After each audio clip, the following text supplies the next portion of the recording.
नमस्कार, स्वागत है आपका हमारे चैनल पर। मैं हूं आपके साथ शिप्रा सैनी। इस वक्त की बड़ी खबर सामने आ रही है। नेशनल हेराल्ड केस में कांग्रेस की अंतरिम अध्यक्ष सोनिया गांधी और साथ ही कांग्रेस के सांसद राहुल गांधी को ईडी ने समन जारी कर दिया है। ईडी अब सोनिया गांधी और राहुल गांधी से इस पूरे मामले में पूछताछ करेगी। आपको ये बता दें कि ईडी ने money laundering case under section 50 act में दोनों से 8 जून को पूछताछ के लिए शामिल होने के लिए कहा है और कांग्रेस ने ये बताया है कि सोनिया गांधी पूछताछ में शामिल होंगी। अगर राहुल गांधी दिल्ली में रहे तो वो भी पूछताछ में जाएंगे। ये कांग्रेस पार्टी की ओर से बयान सामने आया है। तो बड़ा झटका कांग्रेस पार्टी के लिए है। जिस तरीके से लगातार नेशनल हेराल्ड केस में खुद को बचाने की तमाम कोशिशें राहुल गांधी और सोनिया गांधी की ओर से की जा रही थी, लेकिन अब ईडी ने इन दोनों बड़े नेताओं को समन जारी कर दिया है। यानी अब सीधे जो कांग्रेस हाईकमान है उस पर कहीं न कहीं ईडी शिकंजा कसने की तैयारी कर चुकी है और यही वजह है अब नेशनल हेराल्ड केस में 8 जून को सोनिया गांधी और राहुल गांधी से पूछताछ होगी। आपको ये बता दें कि एजेंसी ने नेशनल हेराल्ड केस की जांच में दोनों नेताओं को शामिल होने के लिए कहा है।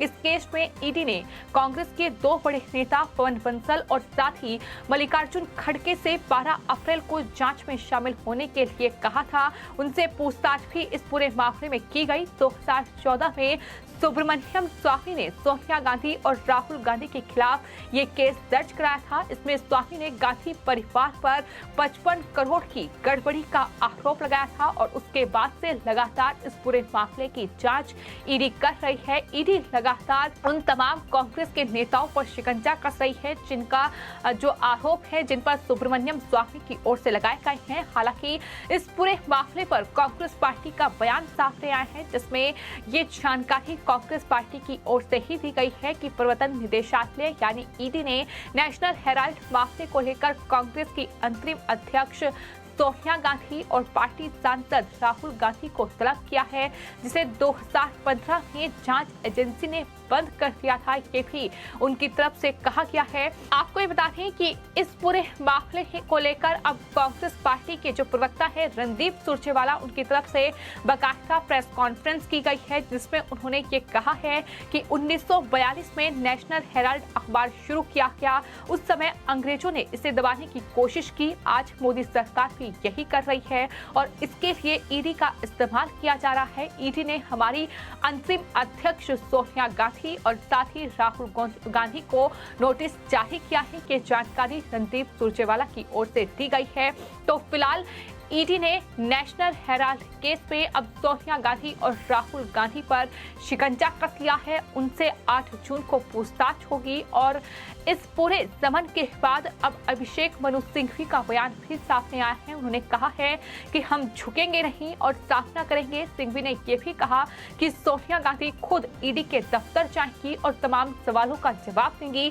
गांधी परिवार के खिलाफ ईडी के समन के बाद जाहिर तौर पर अब सियासी बयानबाजी की शुरुआत भी हो चुकी है, क्योंकि ये एक बड़ा मामला है जिसमें गांधी परिवार फंसा हुआ है, जिसमें सोनिया गांधी और राहुल गांधी का नाम भी शामिल है। तो ऐसे में कांग्रेस के तमाम बड़े नेताओं ने भी मोर्चा संभाल लिया है। तो आपको ये बता दें कि सुब्रमण्यम स्वामी जिन्होंने इस पूरे मामले में केस दर्ज कराया था, अब चूंकि ईडी ने कांग्रेस की अंतरिम अध्यक्ष सोनिया गांधी और राहुल गांधी यानी मां बेटे को समन जारी कर दिया है, तो उसके बाद अब सुब्रमण्यम स्वामी का बयान सामने आया है, जिसमें उन्होंने रिपब्लिक भारत से बातचीत करते हुए ये कहा है कि मनी लॉन्ड्रिंग केस और टैक्स उल्लंघन लंबित के अलावा ये मामला मौजूद है। एक अखबार कंपनी का मामला, मां और बेटे के पास यंग इंडियन न्यूज़पेपर के 80% शेयर हैं।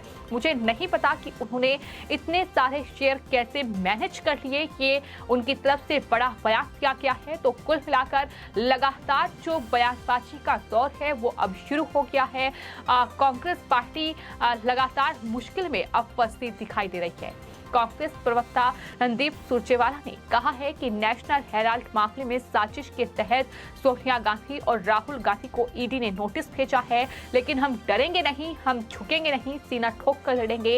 ये रणदीप सुरजेवाला की ओर से कहा गया है। लेकिन एक बार फिर से जो बौखलाहट है वो केंद्र सरकार पर ही उतर रही है, क्योंकि हम लगातार देख रहे हैं कि महाराष्ट्र से लेकर राजधानी दिल्ली और जिस तरीके से पश्चिम बंगाल तक तमाम नेताओं पर अलग अलग भ्रष्टाचार के मामले में, मनी लॉन्ड्रिंग के मामले में केंद्रीय जांच एजेंसियों की जांच पड़ताल लगातार जारी है। तमाम ईडी से लेकर सीबीआई अलग अलग मामलों में छानबीन कर रही है। तो ऐसे में बयान लगातार सामने आ रहे हैं कि केंद्र सरकार, मोदी सरकार केंद्रीय जांच एजेंसियों का इस्तेमाल कर रही है।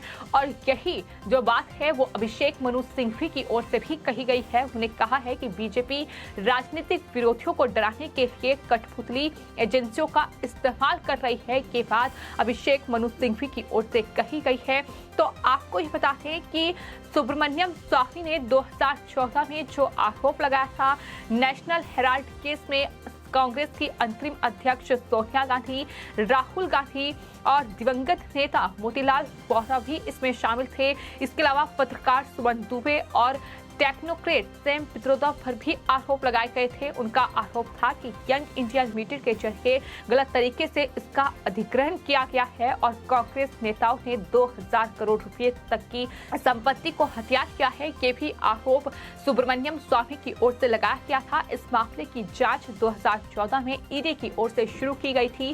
कांग्रेस इस मामले को लेकर लगातार ये कहती रही है कि यंग इंडिया लिमिटेड का मकसद प्रॉफिट कमाना नहीं बल्कि इसका गठन चैरिटी के लिए किया गया है। ये कई बार कांग्रेस पार्टी के नेताओं के बयान सामने आए हैं, लेकिन फिलहाल पूरा मामला एक बार फिर से सुर्खियों में है क्योंकि नेशनल हेराल्ड केस जिसकी जांच पड़ताल काफी लंबे समय से चल रही है, लेकिन अब शिकंजा जो है वो कांग्रेस आलाकमान, कांग्रेस हाईकमान पर कसा गया है, जिसमें सोनिया गांधी और राहुल गांधी दो बड़े नाम कहीं ना कहीं अब लिस्ट में शामिल हो चुके हैं। ईडी उनसे पूछताछ करेगी। देखना ये होगा कि ईडी आखिर क्या कुछ सवाल इस पूरे मामले में अंतरिम अध्यक्ष कांग्रेस की सोनिया गांधी और साथ ही राहुल गांधी से दागती है और क्या इस पूरे मामले में सोनिया गांधी और राहुल गांधी की गिरफ्तारी संभव है। इसको लेकर भी लगातार सवाल उठ रहे हैं क्योंकि हो सकता है कि ईडी इस पूरे मामले में अब सोनिया गांधी और राहुल गांधी को भी गिरफ्तार करे क्योंकि एक बेहद गंभीर मामला है। पूरे केस को अगर विस्तार से समझा जाए तो आपको ये बता दें कि सुब्रमण्यम स्वामी ने 2012 में यह आरोप लगाया था कि कांग्रेस ने पार्टी फंड से राहुल और सोनिया को 90 करोड़ रुपए दिए थे। इसका मकसद जो है वो एसोसिएट जर्नल्स की 2 करोड़ की संपत्ति हासिल करना था। इसके लिए गांधी परिवार ने महज 50 लाख रुपए की मामूली रकम दी थी, ये उनका आरोप था। वहीं अगर पूरे केस की बात की जाए तो 1938 में कांग्रेस पार्टी ने एसोसिएट जर्नल्स लिमिटेड यानी एजेएल बनाई थी। ये कंपनी थी, इसी के तहत नेशनल हेराल्ड अखबार निकाला जाता था। एजीएल पर 90 करोड़ से ज्यादा का कर्ज था और इसी को खत्म करने के लिए एक और कंपनी बनाई गई थी जिसका नाम था यंग इंडिया लिमिटेड। और आपको बता दें इसमें राहुल गांधी और सोनिया गांधी की हिस्सेदारी 38% थी और यंग इंडिया को एजीएल के 9 करोड़ शेयर दिए गए थे और कहा यह गया था कि इसके एवज में यंग इंडिया एजीएल की देनदारियां चुकाएगी, लेकिन शेयर की हिस्सेदारी ज्यादा होने की वजह से यंग इंडिया का मालिकाना हक हुआ। एजीएल की देनदारियां चुकाने के लिए कांग्रेस ने जो 90 करोड़ का लोन दिया था वह भी बाद में माफ कर दिया गया। तो इस तरीके से ये पूरा जो भ्रष्टाचार था इस पूरे मामले में सामने आए, जिसको लेकर अब कांग्रेस पार्टी की अंतरिम अध्यक्ष सोनिया गांधी और राहुल गांधी पर शिकंजा कसा किया है।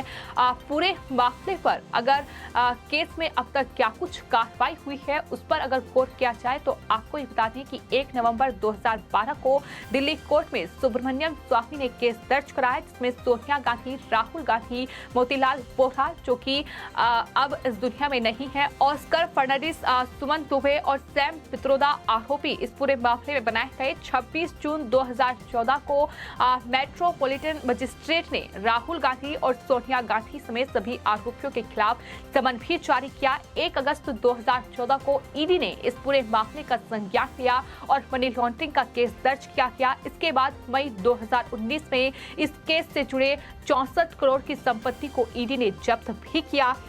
वहीं 19 दिसंबर 2015 को इस केस में सोनिया गांधी, राहुल गांधी समेत सभी आरोपियों को दिल्ली पटियाला कोर्ट ने जमानत भी दे दी।